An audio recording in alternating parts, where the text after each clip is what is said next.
it's Jennifer from Fiber Flux. Welcome to week 3 of the Fiber Flux Summer Crochet Along. We are in the middle of crocheting the Sail Away blanket. This is a classic ripple blanket in fun, fresh, nautical colors. I'm loving all of your photos that you're sharing of your palettes and your projects that you've been getting started on. Today, we're going to be covering some tips and some finish work for our blanket. Now, so far for week 1, we covered supplies. We learned about multiples and how to size your blanket both width-wise and height-wise. Week 2, we learned how to do this classic ripple stitch. And we also learned how to join a new ball on the end of a row. For week 3, we're going to be learning how to do a couple things. We're going to be finishing up our blanket. So once you've created this beautiful ripple stitch, there's some things that you'll need to know towards the end of your project. Also, we're going to learn how, when you're in the middle of a row, if you run out of yarn, how to join a new ball of yarn onto your project in the middle of a row. So we're going to learn how to do that. We're also going to learn how to weave in your ends, and usually the ends are long enough that you can weave them in with a tapestry needle very easily. But sometimes you have a very, very, very short end and it seems almost impossible to try to weave that end in. I'm going to show you a really easy little trick to weave in very, very short ends as well. So let's get started. So like I mentioned before, we're going to cover a few things today. Now, last week I showed you how to join a new ball of yarn onto your project when you're at the end of the row. But what happens if you're crocheting and you run out of yarn? You just realize, whoops, that's the end of my yarn. What do? It's no big deal. It's very easy to keep going, and I'm going to show you how to do that. Later on, we're going to learn how to weave in the ends. And I'm also going to give you a tip, a second tip, where if you have an end that's really, really short, it's no big deal. I'll show you how to weave that in as well. It's a little trick. And then you'll need some scissors for this part of our tutorial as well. So if you're working along and you get to a point, like let's say you're working your stitch and whoops, that's the end of your yarn. No problem. Let's just grab, I have my white here. So what you're going to do, now there might be other ways you prefer to do this. Definitely feel free to do that if that's your thing. But what I like to do is go ahead and I'm just going to slide my hook out. I made the loop a little bit bigger so I wouldn't lose my stitch. And then what we're going to do is just take the new yarn and this little short piece and just tie them together. The knot should not be very big. We want it to blend. And we're just going to tie it right together. And then you can just replace your hook. And then you can keep going, okay? Now we're going to keep the ends out of our way and we're going to grab the new piece of yarn. So just try and keep these ends just sort of out of the way as you work, okay?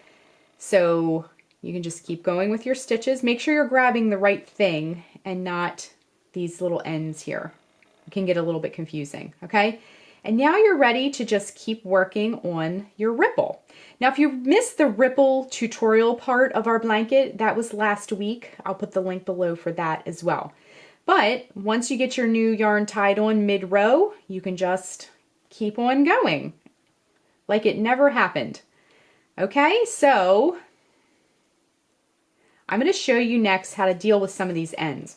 Once you're finished your blanket, you can do all the ends at once, or sometimes I like to, if I want to take a little break in my crocheting, sometimes I'll stop and just weave a few ends in, just to rest my hands and then keep going. So we do have some ends here. Now this is where we tied on that yarn just a minute ago, and you can weave those in too. Now let me show you, these are a little bit short, so we're going to save those for my tip in just a moment. But let's find a longer end. Okay, so here are some ends up here. Now, when you have a striped project, you see how we have a blue end and an aqua end. When you weave in your ends, you'll want to weave that blue up into the blue section. You don't want to go into this turquoise section because it's going to really stick out and not look very nice, okay? So what you want to do is take your tapestry needle. Now this is actually a darning needle. It has a bent tip, but I find it's pretty handy for weaving in ends because you can kind of dig a little bit with it and find those little stitches, okay? So what we're going to do is just go in one direction with our tail. Now I threaded the needle with a little short tail. We're just going to go in one direction through these stitches. And if you need to twist it through to pull it through, go in one direction. Give it a little tug. Now come back in the other direction with your end, just like that. And then just pull it through, and then we're going to trim that tail and see how it disappears. And then you'll repeat the same thing for the rest of your ends. Now, one problem you might run into, now let's go back to this end, this white that we just did. These ends are very, very short. And when you thread your tapestry needle, like so, it's going to be very hard to take this needle back down into those stitches to make that turn.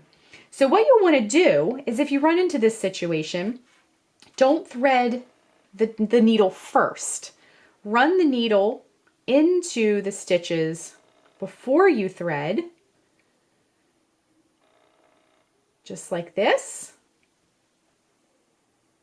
and then thread your needle. See, my needle is already positioned. Now I'm going to thread it. Okay, so just put it through the eye of the needle and then pull it right on through. You may need to give it a little twist.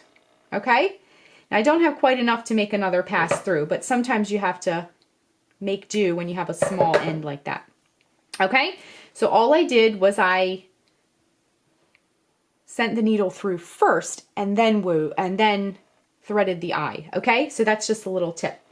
So that is all you need to know to do your ripple. Now, just to recap, this is the last tutorial video of our crochet along. Next week will be the reveal of the finished blanket, and then we're going to wait a few weeks, and then we'll do the maker gallery. So if you want to share your photos, share them as well.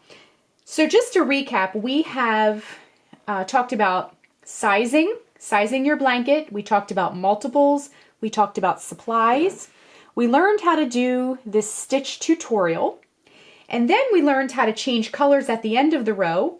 We learned how to change colors in the middle of the row, and then we learned how to weave in an end if it was very long, and we learned how to weave in an end if you happen to have one that's very short as well.